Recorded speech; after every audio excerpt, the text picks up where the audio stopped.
warahmatullahi wabarakatuh. Perkenalkan, nama saya Putri Melati, NIM 123101220. Di sini saya ingin menjawab pertanyaan para audiens. Langsung saja yang pertama, yaitu di sini saya ingin menjelaskan kembali menurut Nur Cholid Majid menyarankan beberapa hal yang perlu dilakukan oleh umat Islam. Yaitu yang pertama ada membangkitkan kembali etos intelektual Islam klasik. Yaitu maksudnya adalah keyakinan bahwa ilmu pengetahuan adalah bersifat universal, bersifat kosmopolit, dan sikap ilmuwan tidak parochilistik. Yaitu yang kedua adalah membangkitkan kembali etos kemanusiaan. Yaitu maksudnya adalah sikap kepercayaan kepada manusia dan kekuatannya, sebab inilah yang merupakan dasar kosmopolitanisme Islam masa lampau. Terus yang ketiga ada berpandangan optimistik dan positif terhadap alam, karena Quran menuliskan bahwa alam itu baik dan berguna. Terus yang keempat ada perlu dikembangkan berbagai nilai asasi yang lain, yang selain benar dan baik pada dirinya, juga merupakan pendukung bagi kreativitas ilmiah.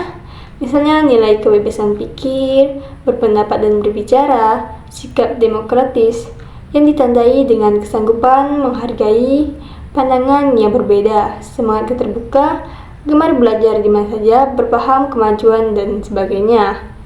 Terus yang terakhir ada berpandangan jauh ke depan berdasarkan iman kepada Allah Subhanahu wa taala.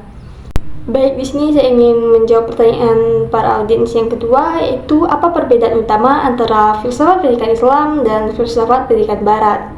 Perbedaan utama antara filsafat pendidikan Islam dan filsafat pendidikan Barat terletak pada landasan epistemologis, tujuan pendidikan, dan metode pengajaran.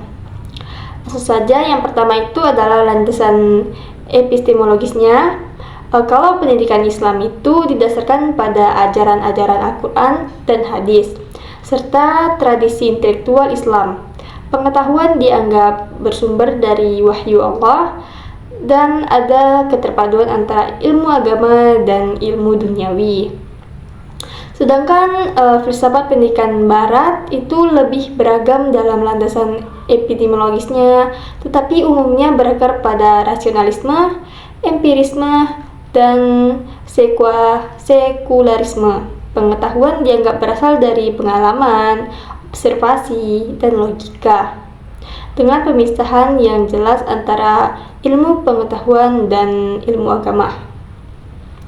Terus yang kedua itu yang membedakannya adalah tujuan pendidikannya. Kalau misalnya tujuan pendidikan Islam itu adalah pengembangan individu yang tidak hanya cerdas secara intelektual, tetapi juga budi pengerti leluhur, beriman, dan bertakwa. Terus selanjutnya pendidikan bertujuan untuk manusia yang baik, yang dapat berkontribusi pada masyarakat sesuai dengan ajaran agama Islam. Sedangkan tujuan pendidikan Barat itu seringkali difokuskan pada pengembangan intelektual, keterampilan, dan praktis, dan kemampuan kritis individu. Ada penekanan pada kebebasan berpikir, kreativitas, dan kompetensi dalam berbagai bidang ilmu. Terus yang terakhir juga ada metode pengajarannya, yaitu yang membedakan metode pengajaran pendidikan Islam itu menekankan pada penghafalan seperti tahfiz. Terus ada pemahaman mendalam dan aplikasi praktis dari ajaran agama Islam dalam kehidupan sehari-hari. Guru dianggap sebagai figur teladan, dan ada hubungan emosional dan spiritual antara guru dan murid.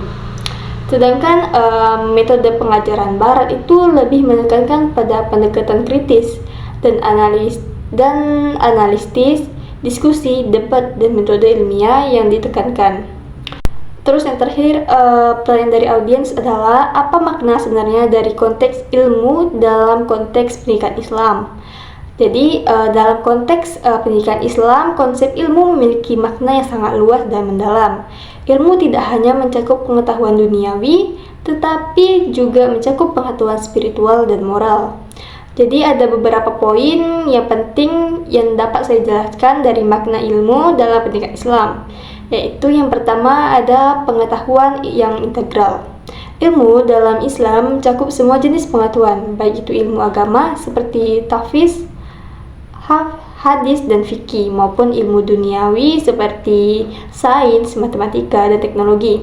Kedua jenis ilmu ini dianggap saling melengkapi dan tidak dapat dipisahkan satu sama lain. Terus yang kedua ada pencarian kebenaran. Ilmu dipandang sebagai saran untuk mencari dan memahami kebenaran.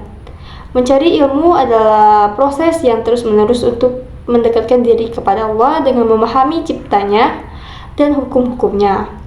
Amalan yang berkesinambungan. Menuntut ilmu adalah kewajiban bagi setiap muslim, baik laki-laki maupun perempuan. Rasulullah SAW bersabda, menuntut ilmu itu wajib atas setiap muslim. Hadis riwayat Ibnu Majah.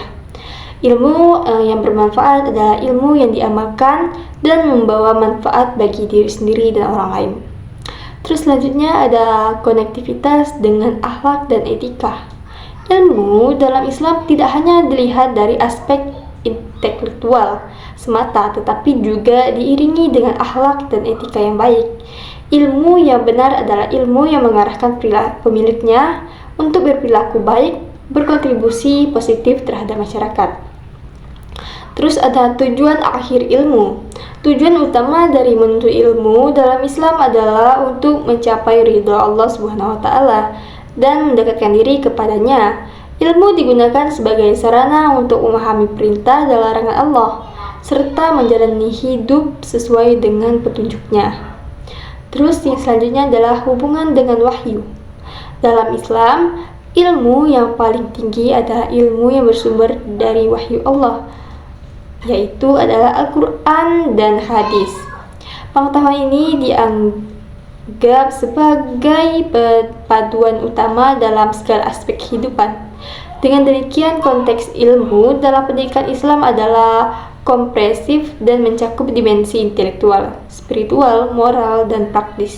Menuntut ilmu adalah ibadah yang memiliki tujuan akhir untuk mencapai kebahagiaan dunia dan akhirat melalui pemahaman dan pengamalan ajaran Islam secara utuh.